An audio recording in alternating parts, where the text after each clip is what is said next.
je ne comprends absolument rien. Est-ce que tu peux bien m'expliciter? Tu peux bien me dire ce qu'il y a, ce qu'il y a, ce que tu comprends dans ça. Il me dit ceci, moi, j'ai commencé avec le Seigneur. J'ai été appelé par le Seigneur. Je n'ai pas commencé avec des études, mais moi, j'ai commencé avec un appel du Seigneur dans des cas compliqués, par exemple. J'ai été dans ça, voilà, Dieu m'a tiré dans ça, Dieu m'a tiré dans ça. Mais lorsque j'ai commencé l'œuvre de Dieu, j'avais une difficulté, c'était l'organisation administrative de mon église. Voilà ce qu'il était en train de nous dire. Mais non, en allant travailler chez les amis, j'ai constaté que ces amis-là avaient des organisations administratives impeccables. Alors, je voulais chercher à avoir cette même organisation. C'est alors qu'on m'avait intéressé, c'est alors qu'on m'avait dit que si tu acceptes seulement de faire ça, ça et ça, voilà ce que tu auras. L'ange directement lui a posé la question, faire ça, ça et ça, c'est quoi? Est-ce que tu peux nous expliciter c'est quoi ça, ça et ça et ça? Tu peux bien nous les expliquer pour qu'on comprenne. L'ange a dit, et le monsieur a dit, oui. J'ai commencé mon église, je n'avais pas assez de fidèles. Mais je voyais les amis avec qui nous avions travaillé, nous avions commencé, avec qui nous avions même souffert. Et ils ont construit de grandes églises à des dimensions terribles. Mais quand je vois leur genèse, ils étaient aussi comme moi. Ils n'avaient rien comme moi.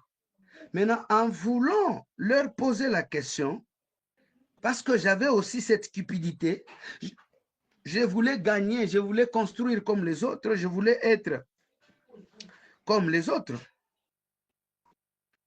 Alors, les amis m'ont dit ceci, nous avons notre Père spirituel. Et notre Père spirituel, il va faire pour toi des prières comme ça, comme ça. Il va t'orienter, il va te dire ce que tu peux faire. Et tu verras que dans peu de temps, tu auras une très grande église. Mais la mission que nous allons te donner est celle de recruter aussi autant de personnes, autant de serviteurs pour les amener aux côtés de notre Père spirituel afin qu'eux aussi puissent adhérer. Et si ces gens-là adhèrent, cela fait en sorte que tu puisses monter, que tu puisses avoir aussi du succès, que tu puisses avoir aussi, et tous ces gens-là dépendront de toi et leurs étoiles vont fonctionner avec toi. Il dit, quand j'ai entendu cela, j'ai mordu à l'hameçon. J'ai accepté cette gloire. Et la condition était que je puisse accepter. Et mon acceptation, je devais signer des documents. Et ces documents-là certifiaient que, et mon église, et la vision que j'avais, je dois le mettre à côté. Les fidèles qui sont dans la vision, ils vont aussi être automatiquement les âmes vendues à ces pères spirituels. Il me dit, papa, j'ai vu, j'ai accepté, la gloire de la terre m'a prise. J'ai accepté toute cette proposition et dans peu de temps, je construis une très grande église.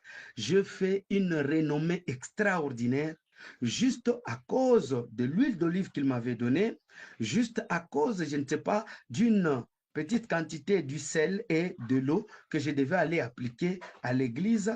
Et il m'avait dit de rejeter mon ancien père spirituel pour m'attacher à celui-là qui est l'actuel si je veux progresser et prospérer. Dans peu de temps, selon ce qu'il disait, dans moins de 6 mois, il avait construit une très grande église. Et cette église, on lui avait doté de tout. C'est-à-dire, il dit, on lui donne des instruments, on lui achète la parcelle, on lui donne le véhicule à un prix exorbitant, on lui construit sa propre maison, on amène ses enfants dans de très belles écoles, Et lui ne devait juste que présenter plusieurs églises qu'il va commencer à recruter. Et elle me dit, papa, toutes ces églises que tu vois ici, ce sont les églises que moi j'ai fait adhérer à cet homme-là. Maintenant, l'ange lui posa la question, et alors, ton initiateur là, est-il en vie ou bien il est mort? Il dit, non, je vais vous le montrer. Il sort dehors, il nous pointe du doigt cet homme-là. Et quand vous le regardez, c'était un homme fort, un homme puissant, un homme qui a laissé son nom jusqu'aujourd'hui sur cette terre à cause de tout ce qu'il faisait comme pratique. Ressusciter les gens, donner, bénir les femmes stériles, faire des choses en spectacle en pleine église. Et il le faisait comme ça. Il avait une notoriété extraordinaire, plus que même un président de la République. Et quand il nous pointe la personne d'elle-même, elle s'est approchée de nous. Elle est venue où nous étions et son disciple est parti. Et il nous dit, avant que je puisse même vous parler de gens que moi j'ai initiés, tous ceux dont vous avez trouvé là-bas, c'est moi qui les avais initiés. Et aujourd'hui, je me retrouve dans les lieux du tourment avec tous mes fidèles, avec tout le pasteur qui était tout autour de moi. Et ils étaient tous habillés en toge, tous en col pastoral, tous habillés comme cela. Alors que le monde nous dit, l'habit ne fait pas le moine. Tu n'es pas pasteur parce que tu es en costume. Tu n'es pas pasteur parce que tu es en col pastoral. Tu n'es pas pasteur parce que tu es véhiculé. Tu n'es pas pasteur parce que, mais tu es pasteur parce qu'il y a un homme qui t'a choisi parmi plusieurs et il t'a fait ce que tu es aujourd'hui comme son serviteur et tu dois être humble. Un jour, il a dit, est-ce que le serviteur est-il fort ou puissant que son maître? C'était ce que le Seigneur avait dit. Maintenant, comment nous voulons devenir plus forts que le maître, nous qui sommes serviteurs? Lui, le maître a accepté de laver les mains, et plutôt le pied de ses disciples. Mais nous voulons des honneurs. On ne veut que être porté sur les dos. On veut que les gens essuient nos chaussures. On veut que quand nous avons transpiré, que les gens viennent nous essuyer la sueur. Il y a même de cela aujourd'hui, tu as besoin d'argent. Il faut qu'il te jette la salive dans le main. Par manque de connaissances, voilà ce que l'Église accepte. Voilà ce que l'Église est en train de connaître. Et il me dit, à cause de ce pouvoir, à cause de cette puissance et la gloire que le monde m'a offerte, la gloire que le monde m'a proposée, la gloire que j'avais et le respect et même la notoriété que j'avais tout autour de moi, cela a suscité à moi de l'orgueil. C'est son langage du grand maître. Mais il prêchait Jésus quand il était sur la terre. Et aujourd'hui, je vous dis franchement, peuple de Dieu, et l'ivraie et le blé, les deux, nous sommes en train de pousser ensemble dans le champ du Seigneur. Sachez simplement que le jour de la récolte, c'est alors que ces deux semences ou ces deux plantes vont être séparées. Mais sinon, si vous regardez le blé et l'ivraie, c'est difficile de le séparer. Comme aujourd'hui, c'est difficile de séparer le vrai serviteur et le faux serviteur. Mais pour celui qui est enseigné, pour celui qui connaît la parole du Seigneur, pour celui qui a déjà eu à sortir dans Osée 4, 6, mon peuple périt par manque de connaissance. À cause de la connaissance, cela est possible que tu puisses savoir qui est le vrai et qui est le faux. Jésus a dit, 2 aveugles ne peuvent pas se conduire dans le chemin, sinon ils vont aller se jeter tous dans la fosse. Et cette fosse, c'est les lieux du tourment, c'est l'enfer. À Jésus la gloire, à Jésus l'honneur, et que Jésus-Christ vous bénisse. Nous avons avancé. L'un d'eux encore est sorti dans le groupe. Il est venu nous trouver. Et là, je lui dis, mais vous avez déjà parlé de votre union, de vos associations. C'est par là que vous allez comprendre qu'à partir de ce temps de la fin, il n'y a que ceux qui sont dans la saine doctrine qui peuvent appeler ceux qui sont dans la saine doctrine pour travailler dans leurs églises, et ceux-là qui sont dans leurs églises de mouvement, là où ils veulent brandir comment ils sont en train de distribuer de l'argent en plein culte, ils sont en train de se montrer combien ils sont milliardaires, ils sont millionnaires, ils ne souffrent pas, ils ne font rien, ils sont. Ces gens-là ne peuvent s'appeler qu'entre eux. Où est cette parole qui dit la Bible, que lorsque la main droite donne, la main gauche ne peut pas savoir. Et lui, il sort du groupe, il vient, il nous dit, papa, moi aussi j'ai un problème. J'ai dit, c'est quoi? Suivez-moi. Nous l'avons suivi, il ouvre la porte, on entre. Et dans cette porte, nous sommes entrés, je sais bien que tu as maintenant compris quand je parle de la porte. Quand nous sommes entrés, je trouvais plusieurs personnes que je ne pouvais même pas compter les nombres. Même par télépathie, ils étaient tellement nombreux. Alors que la télépathie pouvait nous amener à une connaissance au-delà même de la connaissance. Mais ces gens étaient tellement nombreux. J'ai dit, mais que font ces gens ici? Je vois les autres sur des chaises roulantes, des autres avec deux béquilles, des autres qui ne parlent pas, des autres comme des fous. Il y avait vraiment des gens, un grand nombre. Et je lui pose la question, et c'est quoi ça? Qu'est-ce qu'il y a? Il dit ceci, que homme de Dieu, si moi je me retrouve ici, c'est parce que j'ai fait des faux miracles sur la terre. Je me suis arrangé avec plusieurs personnes.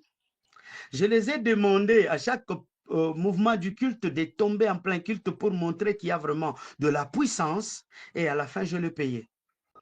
Il y a de ceux-là qui pouvaient sortir dans d'autres villes pour venir répondre dans le temple, dans notre église, avec des faux témoignages. Non, j'étais paralysé, j'ai marché. J'étais blessé, voilà, j'ai marché. J'étais ceci, voilà ce que je fais. Aujourd'hui, grâce à la grâce de l'homme de Dieu ici, j'ai fait ceci, j'ai fait cela. Et je lui ai posé la question, pourquoi tu étais en train de faire cela?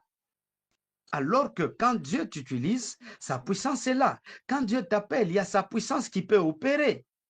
Il me dit, nous étions dans de courses à réaliser le nombre de gens. C'est par là que je suis en train de porter conseil.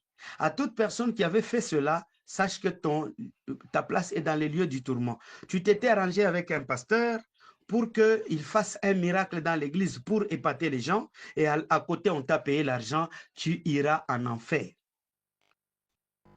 Tu as fait un faux témoignage dans l'église, disant que tu étais malade du sida et Dieu t'a guéri, juste parce qu'on t'a payé à côté, tu iras en enfer. Le miracle de Dieu ne s'achète pas, mais Dieu opère ses miracles lui-même. Et j'ai trouvé ce pasteur dans les lieux du tourment, et avec tous ces fidèles qu'il avait accompagnés dans ce faux miracle. Tous ceux-là qu'il avait accompagnés dans ce faux miracle s'étaient retrouvés dans les lieux du tourment. Ma soeur, mon frère, si tu avais fait cela, répands-toi. Il y a d'autres personnes qui étaient venues auprès de cet homme de Dieu préparer un faux témoignage, c'est-à-dire informer au pasteur que telle personne, si tu le vois dans l'église, il y a ça, il y a ça, il y a ça, tu vas prophétiser comme ça, et après cette prophétie, ces gens-là doivent te payer, doivent faire ceci, et dès qu'on te paye, on va se partager l'argent. Il y a 2 pasteurs qui l'ont fait, et sachez que vous qui avez apporté des informations des membres de vos familles dans des églises pour qu'ils soient bousillés d'argent à votre intérêt, votre place n'est pas au paradis, mais votre place est dans les lieux du tourment. Il nous dit, papa, si moi je me retrouve ici dans les lieux du tourment, C'est parce que je m'arrangeais avec des amis pasteurs. Et ces amis-là, on devait créer des mouvements, on devait créer des marathons de prière, tout cela pour amener les gens à donner l'argent, à, à donner tout ce qu'ils avaient sur eux pour que nous puissions nous enrichir. Il a ouvert la porte, il est sorti. L'autre se libère aussi du groupe, il vient encore. On lui pose la question, c'est quoi? Il dit non, suivez-moi. Nous l'avons suivi. Et là, nous sommes entrés. Il ouvre la porte. On voit encore beaucoup de gens. C'est pourquoi je vous ai lu dans Matthieu 7, on vous dit que la grande porte où le chemin élargi mène à la perdition. La perdition, c'est l'enfer. La perdition, c'est le lieu du tourment. Mais la petite porte, elle l'amène au salut. Vous qui suivez les masses, vous qui suivez des mouvements, vous qui suivez de ceci, vous êtes dans la perdition.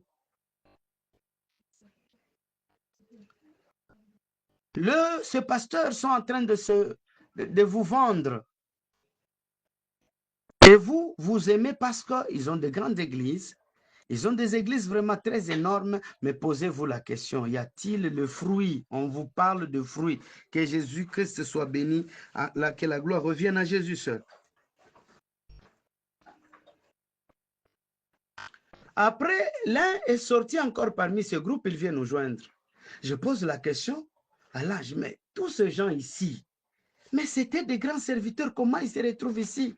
Il me dit, mais laisse que chacun puisse te parler du pourquoi il est ici. Cela, ça te permettra, quand tu vas rentrer, tu vas parler à l'église, que le peuple de Dieu revienne au Seigneur. Que le peuple de Dieu revienne au Seigneur. Je trouve cet homme de Dieu. J'ai dit, mais c'est quoi? Toi, tu es ici, dis, suivez-moi. Nous l'avons suivi, il a ouvert la porte. Ce groupe-là, chacun avait une de ses portes devant lui. Et il nous a menés dans leur porte. C'est pourquoi le lieu du tourment est un grand espace, est un espace très, très, très grand, là où se trouvent plusieurs cas, plusieurs personnes. Gloire à ce Jésus-là, qui fait manger tous ses enfants quand il se réveille le matin. Quand je regarde les hommes sur la terre, et tous ces hommes-là sont gérés par ces mêmes dieux-là. Il les fait manger. Il les vêtit. Quand chacun s'en va au travail le matin, il doit rentrer toujours avec un pain pour ses enfants, la scolarité pour ses enfants, le paiement de la maison pour ses enfants, et il garantit le bien-être de tout le monde, une seule personne qui est le Dieu Tout-Puissant, notre Créateur, et il connaît les soucis de tout un chacun de nous. Il mérite la gloire. Il mérite l'honneur. Il mérite la puissance. Parce qu'il est Dieu. Alors le monsieur nous amène là-bas, dans sa pièce. Il nous fait voir beaucoup de gens. Je pose la question à l'ange, mais tous ces gens ici, et ceux-là qui sont aussi là-bas, comment ils sont nombreux alors au monde, sur la terre? Combien vont rester? Des deux, combien vont aller dans les lieux de repos, dans le sein d'Abraham? Combien vont y aller? Il me dit, nous t'avons dit que peu sont ceux-là qui trouvent cette porte-là. Et j'ouvre une parenthèse en vous disant ceci, peuple de Dieu. Plusieurs personnes perdront leur vie éternelle dans les églises. Je répète bien. Tu es chrétien, on t'appelle chrétien, tu pars à l'église régulièrement, tu pries régulièrement, mais le jour du jugement, le jour de l'enlèvement, tu iras en enfer. Tu prêchais, tu modérais, tu exhortais, tu étais intercesseur, tu étais ceci, tu étais, je ne sais pas, prédicateur. Mais à cause des petites choses que tu as négligées sur la terre, ta porte sera grandement ouverte pour l'enfer. Raison pour laquelle vérifie ta vie quand tu écoutes ce message. Vérifie comment tu marches quand tu écoutes ce message. On pose la question, je demande à cet ange. Vous allez m'excuser quand chaque fois je dis on pose. Ce n'est pas dire que j'étais avec quelqu'un d'autre à part l'ange. Parfois, il y a des questions que l'on est en train de poser à deux. C'est pourquoi d'habitude, j'ai toujours dit qu'on pose la question. Mais cette expérience, je l'ai vécue seule, encadrée par l'ange du Seigneur que Dieu avait mis à mes côtés pour me guider, pour m'orienter, pour me parler de ce qui s'est passé. Que l'Éternel Dieu vous bénisse. Alors je pose la question, mon frère, comment tu te retrouves ici? Il dit ceci, mon enseignement n'a pas été bon sur la terre. Je dis, mais comment ton enseignement n'a pas été bon sur la terre? Il dit, oui, j'ai enseigné aux gens les démons, la sorcellerie, la puissance du diable, les actions des sorciers, le mouvement de tous les démons, les noms des démons, de l'espace, de la montagne, de ceci, des eaux, de ceci, cela, par leur nom. J'ai enseigné les anges au lieu d'enseigner Jésus-Christ de Nazareth. Au lieu de préparer les gens au salut, je les ai donné la peur, la crainte de la sorcellerie plutôt que la crainte du Seigneur. La crainte des esprits méchants de leur famille, de liens de leur famille, de lois de condamnation, des hôtels bâtis dans leur famille, au lieu de leur parler de la puissance de Dieu. Au lieu d'enseigner la puissance du diable, je devais enseigner la toute-puissance de Jésus-Christ. Oui, le diable peut être puissant, mais notre Dieu est tout-puissant. Alléluia. Raison pour laquelle de partout, mon frère et ma soeur, vous me trouvez. Si toi, jusque-là, tu continues à craindre les petits souris qui tournent derrière ta maison, des petits chats qui pleurnichent derrière ta maison, de ta tante sorcière et de ceci et de cela, tu n'as pas la place au ciel. Nous avons à craindre le nom de Jésus-Christ, car la Bible nous dit qu'un seul nom nous a été donné au ciel, sur la terre et sous la terre, par lequel nous devrions être sauvés. C'est le nom seul de Jésus-Christ. Et nous voyons ces gens-là, chacun avec, s'il a cru dans la sorcellerie, il a sur une planchette où c'est écrit sorcellerie, c'est ce qu'il craignait. L'autre, magie, c'est ce qu'il craignait. L'autre, il craignait, je ne sais pas, les lois et les alliances démoniaques et sataniques. C'est tout ce qui lui a amené dans les lieux parce qu'il a cru en cette fausse parole. La vraie parole vous parle de Jésus-Christ qui est tout puissant. Celui qui a donné la vie, celui qui vous a créé, celui qui connaît ce que vous êtes et qui combat en votre faveur chaque jour. Bien-aimé, pendant que vous dormez, le Seigneur prépare de quoi est-ce que vous allez manger demain. Pendant que vous êtes dans la négligence, le Seigneur combat en votre faveur. Il combat les sorciers que vous ne voyez pas. Il combat les démons et les diables que vous ne voyez pas.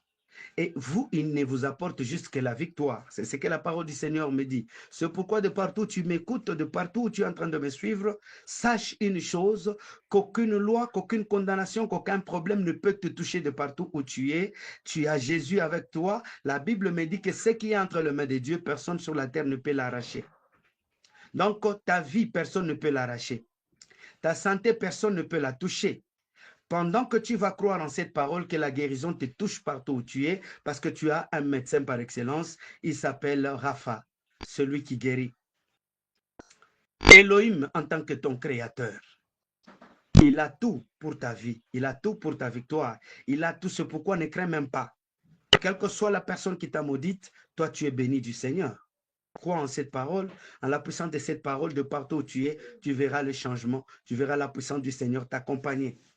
Que Jésus-Christ te bénisse. Après, nous sommes sortis avec celui-là. En sortant, il y a un autre serviteur qui est venu nous joindre. On dit, mais c'est quoi le problème? Il nous dit, venez, suivez-moi. Nous l'avons suivi. Et là où nous sommes entrés, Nous avons vu plusieurs chaires des églises avec des drapeaux de pays devant. Et dit, moi, ma mission était de donner ce message, alors qu'il avait cette mission toujours par son père spirituel, qui lui a appris d'aller enseigner dans des églises pour que le pasteur accepte de mettre des drapeaux dans leurs églises. Bien-aimé, la construction du temple du Seigneur, c'est Dieu seul qui donnait les mesures, la longueur. Il donnait même la décoration et tout. Où est-ce que le Seigneur vous a dit, vous, de mettre les drapeaux dans vos églises? Vous trouvez dans une église 20 drapeaux et les fidèles viennent là-bas, ils prient sans le savoir. Et dit, moi, c'était ce que j'étais en train de mettre devant la chair. Je mettais devant la chair des drapeaux de plusieurs nations. Et l'ange lui dit, maintenant, pourquoi toi tu avais cette mission? Il dit ceci, c'était une mission bien déterminée qu'il avait, parce que c'est cette mission qui lui apportait même la bénédiction qu'il avait, la soi-disant bénédiction. Moi, dans ma curiosité, je lui dis, mais mon frère, explique-moi un peu bien. Je veux comprendre très bien là-bas. Il dit, le nombre de drapeaux que l'on mettait devant était le nombre des esprits avec lesquels nous étions entrés en contact. Les esprits de toutes ces nations-là étaient dans le contrat ensemble avec nous. C'est ce que cet homme de Dieu était en train de dire. Mais je vois d'autres serviteurs de Dieu qui les font par esthétique, mais ils ne connaissent pas la base. Papa enlève ce drapeau, ce n'est pas la commune où vous devez aller faire le mariage. Ce n'est pas la parade militaire, là où vous devez aller mettre ces drapeaux. Ce n'est pas les lieux, le Parlement, ou ce n'est pas le palais présidentiel. Je ne sais même pas si dans la maison d'un président, dans la chambre du président, on peut aller y mettre le drapeau. Mais vous prenez cela, vous allez le mettre. Église du Seigneur, si vous remarquez cela, ça vous montre déjà que le vôtre est dans le faux. Le vôtre est dans le faux. Et c'est le chemin de la perdition où il vous amène. Si vous conseillez à votre pasteur d'enlever ces histoires et qu'il ne veut pas, sachez qu'il connaît le pourquoi est-ce qu'il a mis. Il peut se défendre de toutes les façons, mais ce n'est pas Dieu qui lui a donné cette vision. Son ami m'a dit là-bas de revenir vous dire, vous qui avez des drapeaux dans vos églises, sachez que vous êtes en dehors de la pensée et de la volonté de Dieu et c'est le lieu du tourment qui vous attend. C'est l'enfer qui vous attend. J'aime bien donner ce que j'ai vu. J'aime bien confirmer ce que j'ai vu pour que le peuple de Dieu rentre dans son chemin. Pour que l'Église rentre dans le chemin de la vérité. Ils ont de quoi? Des tapis rouges devant leur chair. Vous le savez. Pourquoi seulement les tapis rouges? Pourquoi seulement les tapis rouges? Tout ce qu'ils vous font là-bas, c'est du jeu. Ils vous aveuglent, ils vous ferment les yeux pour vous amener dans les lieux du tourment un jour. Vous allez partir avec lui si vous ne cherchez pas le vrai chemin du salut. Que Jésus-Christ vous bénisse et que Jésus vous protège. À Jésus-Christ la gloire, à Jésus-Christ la puissance, à Jésus-Christ la magnificence. Il mérite l'honneur et la gloire, seul Jésus-Christ de Nazareth. Nous avons avancé en voulant sortir. Un autre homme de Dieu est venu. Il nous trouve. Je crois que je peux m'arrêter par celui-là pour la continuité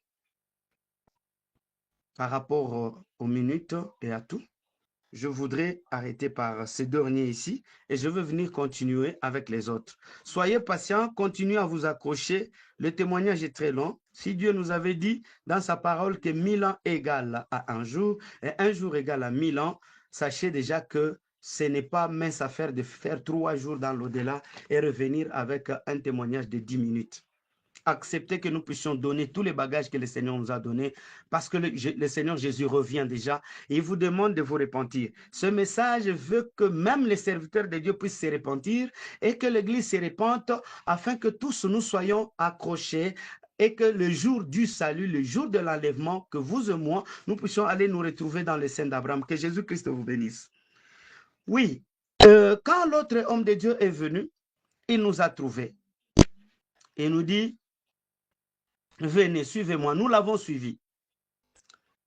Lui, quand nous sommes entrés, nous avons trouvé une autre maquette. Ça, c'est la deuxième maquette. La première maquette, je vous ai parlé, il y avait des églises qui portaient des croix, qui avaient des formes sataniques. Et la deuxième maquette que nous avons vue avec cet homme de Dieu, quand il nous fait voir, lui sur sa maquette, il y avait juste des dénominations. Il me dit, moi j'ai travaillé pour des dénominations. À lui seul, il a travaillé avec les gens qui s'étaient fait prophètes. Peuple de Dieu, je ne veux pas m'attaquer aux gens. Je voudrais être vraiment discret à certains niveaux pour que ce message puisse entrer uniquement dans les oreilles des enfants de Dieu et ceux qui lui appartiennent, ils vont écouter, ils vont changer. Quand je parle des dénominations, je ne parle pas de ce que je vous ai dit l'autre fois, que l'Église portait le nom de leur pasteur. Donc, l'Église qui portait le nom de son pasteur, le pasteur de l'Église, je vous avais donné l'exemple, comme moi je m'appelle Gabriel Moukalai, quelqu'un qui dit, j'ai pris chez pasteur Gabriel, j'ai pris à l'église du pasteur Gabriel. Ça, c'est pas bien. Maintenant, quand je parle des dénominations, ici, je suis en train de parler des gens qui se sont fait Dieu ou prophète de leurs églises. Je donne l'exemple de l'église de Mukunanzambi, par exemple. Là, je cite, permettez-moi, parce que c'est une secte, selon ce que l'ange m'a appris. Ceux-là qui se disent ils sont du message, leur lieu, c'est dans les lieux du tourment. Les gens qui se disent, par exemple, qu'ils sont de moi, qui dit, je ne sais pas. Non, nous prions chez telle personne, c'est-à-dire leur prophète, c'est fait Dieu. Leur prophète a accepté de se faire passer pour le seul prophète qui est le chemin ou la vérité. C'est lui qui s'est fait passer comme le Saint-Esprit. Ces noms-là que portent ces églises, tous ceux-là qui amènent les gens et qui évangélisent les gens, ils doivent savoir que leur place est dans les lieux du tourment. C'est pourquoi je parle de la dénomination. Et cette dénomination, vous allez la trouver aussi dans les soi-disant églises de réveil. Leurs églises s'appellent des églises prophétiques. Leurs églises sont les églises qui portent le nom des armées. Leurs églises portent le nom de, par exemple, centre de.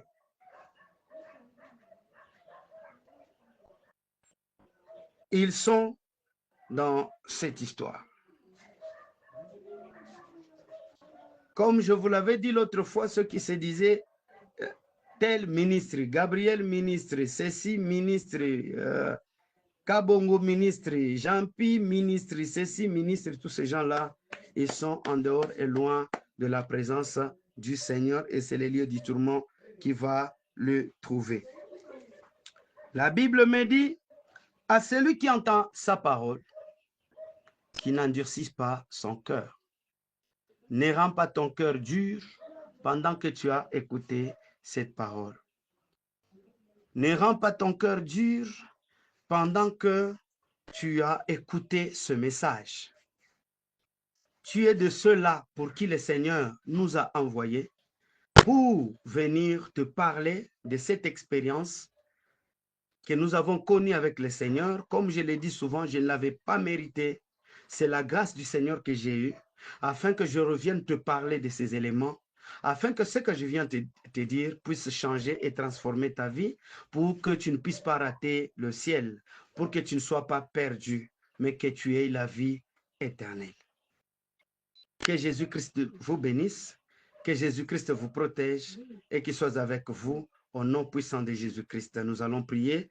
Seigneur, nous rendons gloire à ton nom. Nous venons de terminer cette partie d'aujourd'hui et nous te demandons que cette semence puisse tomber sur la bonne terre et non sur la mauvaise. Que cette semence porte de bons fruits. Nous ne faisons pas ce témoignage pour notre valeur, pour que nous soyons connus, mais nous faisons ces témoignages pour ta gloire, Jésus seul. Accepte que nous puissions disparaître. Accepte que moi je disparaisse et que toi tu apparaisses dans ce message et que ce message puisse atteindre les extrémités de la terre comme tu me l'avais promis le jour que tu m'as confié cette mission. Je sais que ce message ira jusqu'aux extrémités de la terre pour ta gloire, mon Seigneur et mon Dieu. Au nom de Jésus-Christ, je prie ainsi avec action de grâce et je dis Amen. Je vous aime de partout où vous êtes. Que la main du Seigneur vous protège. À tous celui qui écoute ce message, ne traîne pas, partage ce message pour que ça puisse bénir plus d'une personne.